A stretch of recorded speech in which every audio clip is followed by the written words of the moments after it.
On July 2, 2025, the world marked what would have been the 100th birthday of Patrice Lumumba, the fiery Congolese leader whose brief tenure as the first Prime Minister of the Democratic Republic of the Congo left an indelible mark on African history.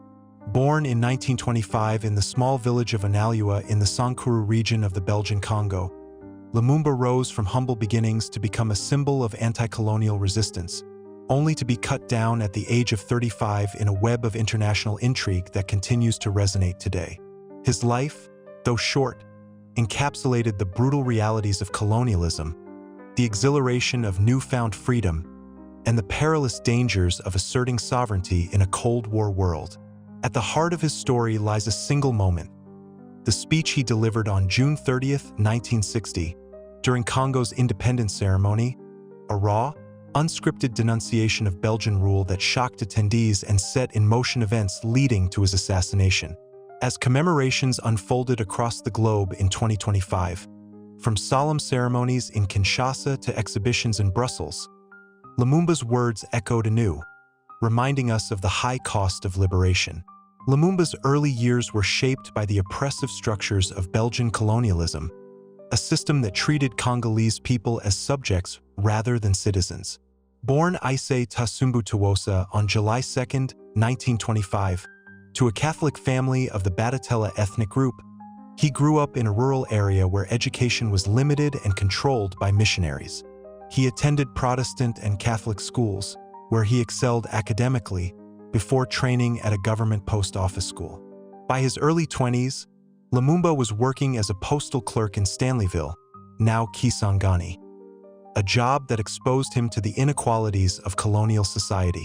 He also dabbled in sales, promoting beer for a Belgian company, which allowed him to travel and observe the vast disparities between European settlers and the indigenous population. These experiences fueled his growing resentment toward the regime that enforced racial segregation, forced labor, and economic exploitation. In the post-World War II era, as anti-colonial movements gained momentum across Africa, Lumumba immersed himself in intellectual pursuits. He read voraciously, drawing inspiration from Enlightenment thinkers like Voltaire and Rousseau, and began writing poetry and essays that critiqued imperialism. His personal life reflected the era's turbulence. After early marriages, he wed Pauline Opangu in 1951, with whom he had several children, but it was his entry into politics that defined him. In 1955, he joined the Liberal Party of Belgium, using it as a platform to distribute literature advocating for Congolese rights. A setback came in 1956 when he was arrested for embezzling funds from the post office, serving a year in prison, a charge he always disputed as politically motivated. Upon release, Lumumba's resolve hardened. In 1958, he co-founded the Mouvement National Congolais, MNC, a non-tribal party aimed at uniting the Congo's diverse ethnic groups under a banner of nationalism and pan-Africanism. The MNC quickly became a force, especially after Lumumba attended the All-African People's Conference in Accra, Ghana, in December 1958, where he established connections with leaders such as Kwame Nkrumah. Back home, riots in Leopoldville, now Kinshasa, in January 1959 accelerated Belgium's decision to grant independence, fearing prolonged unrest. Lumumba was arrested again in 1959 for inciting riots in Stanleyville, where 30 people died, but he was released to participate in the Brussels Round Table Conference in January 1960. There, Congolese delegates negotiated the terms of freedom, setting June 30, 1960, as the date. Elections in May saw the MNC win a plurality, positioning Lumumba as prime minister in a coalition government with Joseph Kasavubu as president.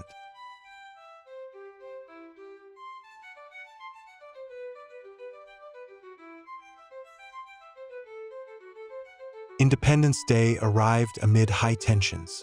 The ceremony in Leopoldville featured Belgian King Baudouin, who delivered a paternalistic address praising Belgium's civilizing mission and ignoring colonial atrocities. Kasavubu responded mildly, but Lumumba, not originally scheduled to speak, seized the microphone. His words, improvised yet searing, laid bare the horrors of 80 years under Belgian rule. Men and women of the Congo, victorious independence fighters, I salute you in the name of the Congolese government, he began. We have seen our lands seized in the name of ostensibly just laws, which gave recognition only to the right of might, he declared. Although this independence of the Congo is being proclaimed today by agreement with Belgium, an amicable country, with which we are on equal terms, no Congolese will ever forget that independence was won in struggle, a persevering and inspired struggle carried on from day to day, a struggle in which we were undaunted by privation or suffering and stinted neither strength nor blood. It was filled with tears, fire, and blood. We are deeply proud of our struggle because it was just and noble and indispensable in putting an end to the humiliating bondage forced upon us. That was our lot for the 80 years of colonial rule, and our wounds are too fresh and much too painful to be forgotten. We have experienced forced labor in exchange for pay that did not allow us to satisfy our hunger, to clothe ourselves, to have decent lodgings, or to bring up our children as dearly loved ones.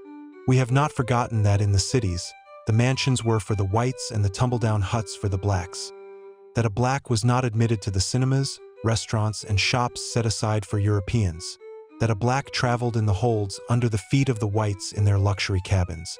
Who will ever forget the shootings that killed so many of our brothers, or the cells into which were mercilessly thrown those who no longer wished to submit to the regime of injustice, oppression, and exploitation used by the colonialists as a tool of their domination? All that, my brothers, brought us untold suffering. But we, who were elected by the votes of your representatives of the people, to guide our native land, we, who have suffered in body and soul from the colonial oppression, we tell you that henceforth all that is finished with. Lumumba's speech was a cathartic release for Congolese attendees, who erupted in applause, but it horrified the fidgeting and sweating king, the Belgian delegation, and European observers. This address, often called a birth certificate of modern Congo, exposed the raw wounds of colonialism and asserted Congolese agency, but it marked Lumumba as a radical threat in Western eyes.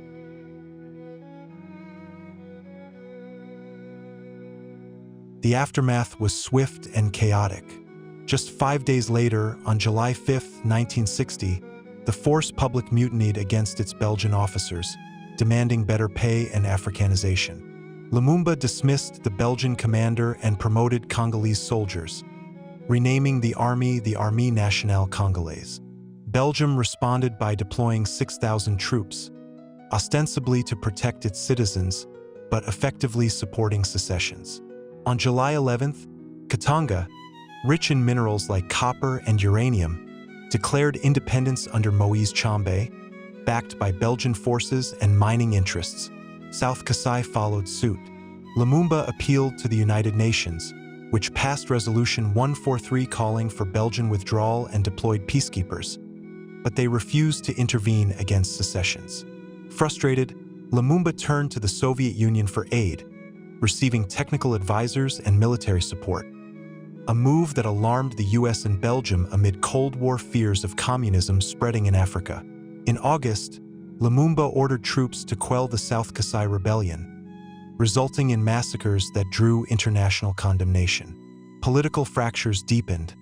On September 5th, Kasavubu dismissed Lumumba, citing the violence and Soviet ties. Lumumba refused to step down, and Parliament backed him, annulling the dismissal. But on September 14th, Colonel Joseph Mobutu, with CIA encouragement, staged a coup, neutralizing both leaders and placing Lumumba under house arrest. Lumumba's escape attempt in late November failed. He was captured on December 1st and imprisoned at a military camp in Thisville. Fearing unrest, authorities transferred him to Katanga on January 17, 1961. During the flight, he and 2 aides, Joseph Okito and Maurice Mpolo, were beaten severely. Upon arrival, they endured further torture at a villa, in the presence of Tshombe and Belgian officials. That evening, a Katangan firing squad, supervised by Belgians, executed them. Their bodies were dismembered and dissolved in acid to erase evidence.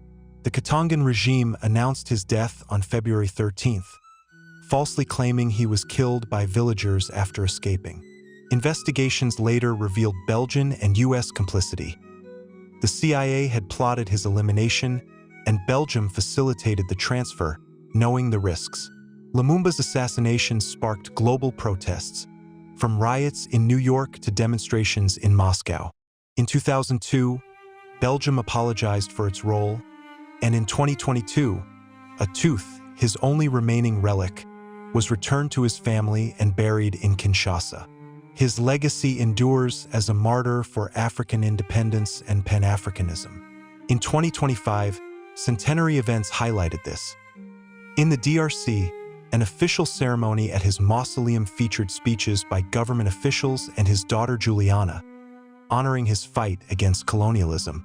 In Brussels, exhibitions and discussions, including potential trials for surviving figures, reflected ongoing reckoning. Universities like Columbia hosted conferences, and webinars worldwide celebrated his vision. On X, users shared tributes, calling him immortal and invoking his dream of African unity. Lumumba's speech, once a spark of defiance, now stands as a testament to the unyielding human spirit in the face of oppression. His words, bold and defiant, continue to inspire those who seek justice in a world still grappling with the shadows of desperate empires.